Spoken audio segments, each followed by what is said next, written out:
Welcome mga katapsi sa vlog na ito. Pag-usapan natin ang mga pamumuhay ng mga taga-probinsya.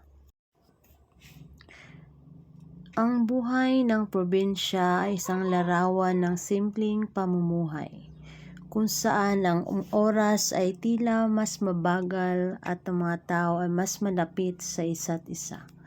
Sa mga lugar na ito, makikita mo ang luntiang palayan, mga bundok na nakapaligid at ang sariwang hangin na dumadampi sa iyong mga mukha. Ang mga bahay ay karaniwang simple lamang, gawa sa mga lokal na materyales at napapalibutan ng mga halaman at mga bulaklak. Ang mga tao ay nagtutulungan sa isa't isa, lalo na sa panahon ng pagtatanim at pag-aani. Ang mga piyesta at pagdiriwang ay bahagi na ng kanilang kultura, kung saan ang mga pamilya at mga kaibigan ay nagsama-sama upang magsaya at magpasalamat. Ang buhay probinsya ay maaaring simple lamang, ngunit ito ay puno ng kahulugan at kaligayahan. Ang buhay probinsya ay hindi lamang tungkol sa payak na pamumuhay at magagandang tanawin, kundi pati na rin sa masasarap at sariwang pagkain na inihanda ng mga naninirahan dito. Ang mga pagkain sa probinsya ay kadalasang gawa sa mga lokal na sangkap, tulad ng mga gulay na itinanim sa bakuran, mga prutas na hinaharvest sa mga puno at mga hayop na inalagaan sa likod bahay. Ang mga ito ay niluluto ng may pagmamahal at ayon sa mga tradisyon na resipe na minana pa sa mga ninuno. Isa sa mga pinakakaraniwang pagkain sa probinsya ay ang sinigang, isang masarap na sabaw na gawa sa karne o isda, gulay, at prutas na maasim. Ang adobo na kilala sa buong Pilipinas ay mayroon din bersyon sa probinsya na karaniwang mas simple at mas natural ang lasa. So, ang lechon na isang inihaw na baboy ay hindi lamang inihanda sa mga espesyal na okasyon, kundi pati na rin sa mga simpleng salo-salo. At syempre, hindi dapat kalimutan ang halo-halo, isang masarap na dessert na gawa sa iba't ibang sangkap tulad ng beans, gulaman, at leche pan. Diba pa? Ang mga pagkain sa probinsya ay hindi lamang masarap, kundi pati na rin masustansya. Dahil sa mga sariwang sangkap na ginagamit, ang mga ito ay mayaman sa bitamina at minerals.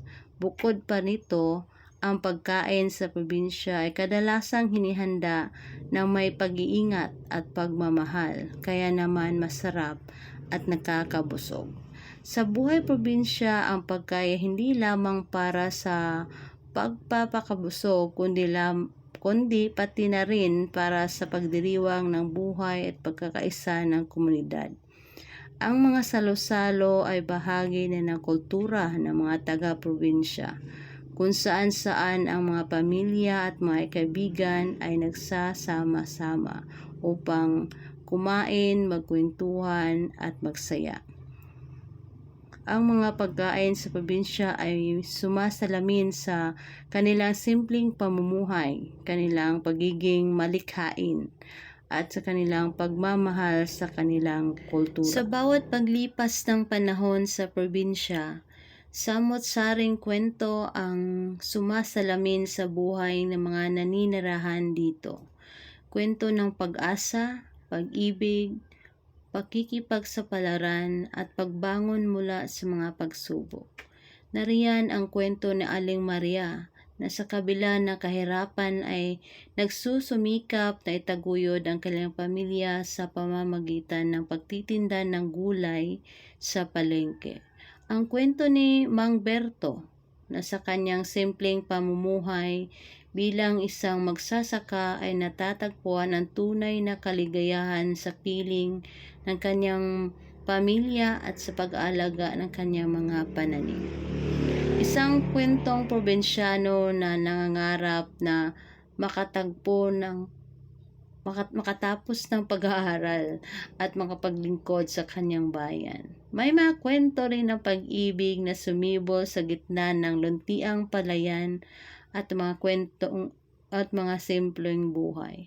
Ang kwento ni Nina at Pedro na nagsimula sa kanilang pagkakaibigan nung mga bata pa hanggang sa kanilang pag-ibig na nauwi sa masasayang pagsasama-sama sa buhay.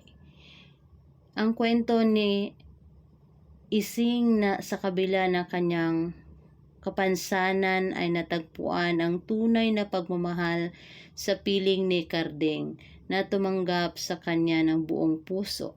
Ang mga kwento ni Miguel sa kanyang pagbalik probinsya ay natagpuan ang kanyang unang pag-ibig na si Elena na naghihintay sa kanya sa loob ng maraming taon.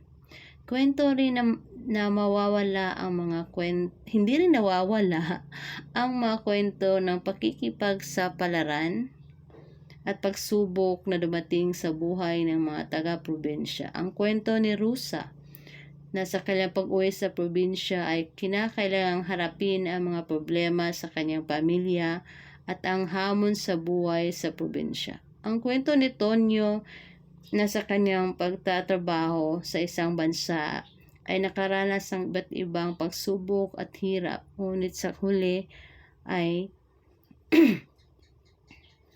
ay nakapag-ipon at nakapagpatayo na sariling negosyo.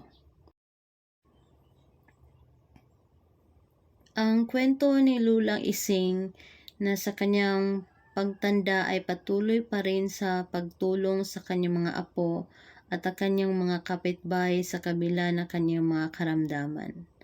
Ang mga kwento ng buhay probinsya ay refleksyon ng tunay na buhay ng mga Pilipino.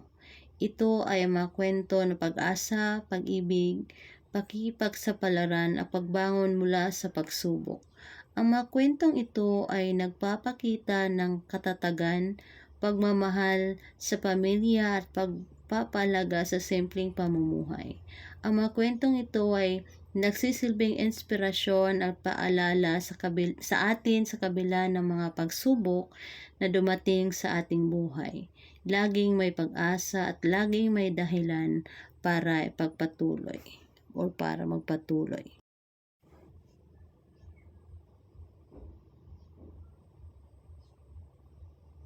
So sa puso ng bawat probinsyano, may isang apoy na pag-asa na patuloy na nagliliyab. Ito ang pag-asa sa isang mas magandang kinabukasan, isang buhay na masagana at mas payapa. Ang pag-asa na ito ang nagtutulak sa kanila upang magsumikap sa araw-araw, upang harapin ang mga hamon at pagsubok na dumarating sa kanilang buhay. Ang pag-asa na ito ay nagbibigay sa kanila ng lakas upang bumangon mula sa pagkadapa, upang magpatuloy sa paglakbay tungo sa kanilang mga pangarap. Ang pag-asa ng mga taga-probinsya ay nakaugat sa kanilang mga malalim na pananampalataya sa Diyos at sa kanilang pagmamahal sa kanilang pamilya. Naniniwala sila na sa tulong ng may kapal at sa kanilang pagkakaisa, walang imposible na hindi nila kayang lampasan. Ang kanilang pag-asa ay nakasandig din sa kanilang pagpapahalaga sa edukasyon, na siya susi upang makamit ang kanilang mga pangarap. Kaya naman, nagsusumikap ang mga magulang na mag-aral o mapag-aral ang kanilang mga anak upang mabigyan sila ng mas magandang kinabukasan. Ang pag-asa ng mga taga-probinsya ay hindi lamang para sa kanilang sarili, kundi pati na rin sa kanilang mga komunidad. Nangarap sila ng isang probinsyana na maunlad, na may o probinsya na maunlad na may oportunidad at may mga serbisyong nakakatulong sa kanilang pang-araw-araw na pamumuhay. Isang probinsya na kung saan ang bawat isa ay pantay sa karapatan at oportunidad. Isang probinsya na kung saan ang bawat isa ay may boses at mayroong pakialam sa isa't isa. Ang pag-asa na ito ay nagtutulak sa kanila upang magtulungan, upang magbayanihan sa pagkamit sa kanilang mga pangarap. So sa kabila ng mga pagsubok at mga hamon sa kanilang kinakaharap, ang pag-asa ng taga-probinsya ay nananatiling buhay at matatag. Ito ang kanilang sandata upang labanan ang mga kahirapan, ang kawalan ng oportunidad, at ang mga kalamidad na dumating sa kanilang buhay. Ang pag-asa na ito ang nagbibigay sa kanila ng lakas upang magpatuloy sa paglakbay, upang abutin ang kanilang mga pangarap, at upang magkaroon ng isang mas magandang kinabukasan. Sa paglubog ng araw sa likod ng mga bundok, ang buhay sa probinsya ay tahimik na nagpapahinga. Ang mga ilaw sa mga bahay ay nagsisimulang magsidagdag, parang mga bituin na kumikislap sa lupa. Ang mga kuliglig ay nagsisimula ng umawit. Ang kaling mga tinig ay pumupuno sa hangin ng mapayapang melodiya. Sa gitna ng katahimikan na ito, ang mga pamilya ay nagsama-sama para sa hapunan. At ang kanilang mga kwento at tawanan ay nagbibigay buhay sa gabi. Pagkatapos ng hapunan, ang mga bata ay naglalaro sa bakuran habang ang mga matanda ay nagpapahinga sa upuan sa harap ng bahay. Nagmamasid sa mga bituin at nangangarap ng kinabukasan. Sa paglipas ng mga oras, ang probinsya ay unti-unting nakakatulog, handa na para sa bagong araw na darating. Ang buhay sa probinsya ay simple, ngunit ito ay puno ng pagmamahal, pagkakaisa at pag-asa. Ito ay isang buhay na may sariling ritmo, isang buhay na nagpapaalala sa atin ng tunay na kahulugan ng buhay. So, dito ko natapusin ang aking kwento ng isang probinsya o isang probinsyana o taga-probinsya. So, sana po ay naintindihan nyo o nakaka-relate kayo sa mga kwento na ito na siguro na naranasan ninyo at gusto nyong maranasan.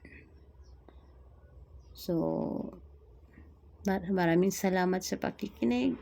At sana po ay nasa mabuti kayo kung saan man kayo. Have a good one, everyone. Maraming salamat, mga katapsis. Ingat-ingat po tayong lahat. Bye-bye. Pumbay.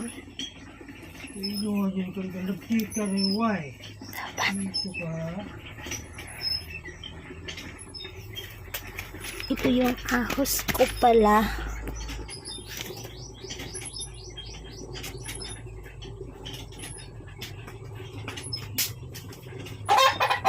Tsaka yung malilit pa yung ano ko.